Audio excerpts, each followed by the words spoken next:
We bring you the latest updates from the Pna Newsroom. President Ferdinand Marcos Jr. has yet to choose the next press secretary.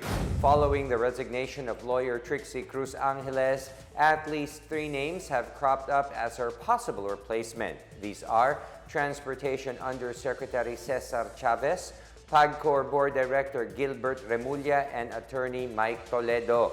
Chavez confirmed he was being considered but may forego the offer as his specialty is in the rail sector. He said he needs more time to think about it and will discuss the matter with Transportation Secretary Jaime Bautista. Meanwhile, former Cavite representative and broadcast journalist Gilbert Remulla said he is currently enjoying his role as POPCOM director. And as for attorney Mike Toledo, he said he is not aware of any shortlist but would consider it to be an honor and privilege to serve under the Marcos administration. Toledo was the former press secretary of former President Joseph Estrada. Weather Bureau Pag-asa announced today the end of the southwest monsoon or Habagat season and the start of colder days.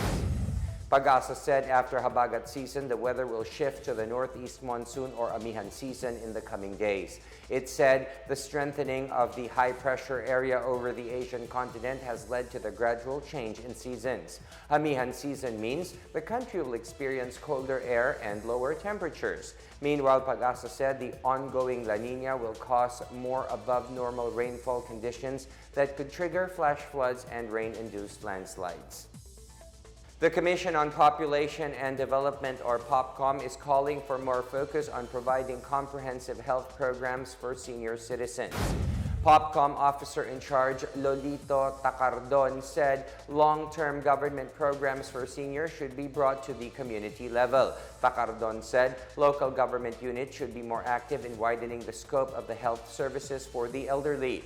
Earlier, Professor Grace Cruz of the University of the Philippines Population Institute projected that the country is expecting to become an aging society by the start of the next decade.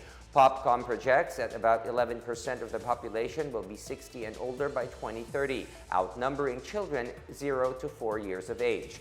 Dr. Juan Antonio Perez, POPCOM's former executive director, meanwhile said among the country's senior citizens, the number of women is at 55% compared to men at 45%. The latest data from the Philippine Statistics Authority showed senior citizens now account for 8.5% of the country's 9.2 million population. 2 magnitude 4.4 earthquakes struck in different parts of Eastern Samar this morning. The Philippine Institute of Volcanology and Seismology reported that the first tremblor struck 12 kilometers southwest of Homonhon Island in Giwan at 2:16 a.m. The magnitude 4.4 quake was felt at intensity 2 in General MacArthur Town. The second was recorded 9 kilometers northeast of remote Maslog.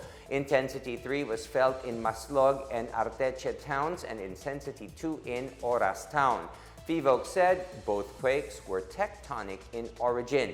There was no expected major damage from the said tremors.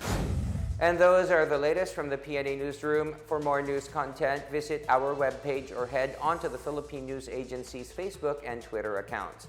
We are also shown on the pages of the Office of the Press Secretary and Radio Pilipinas RP1. I am William Theo. We tell stories that inspire change. Good evening, everyone.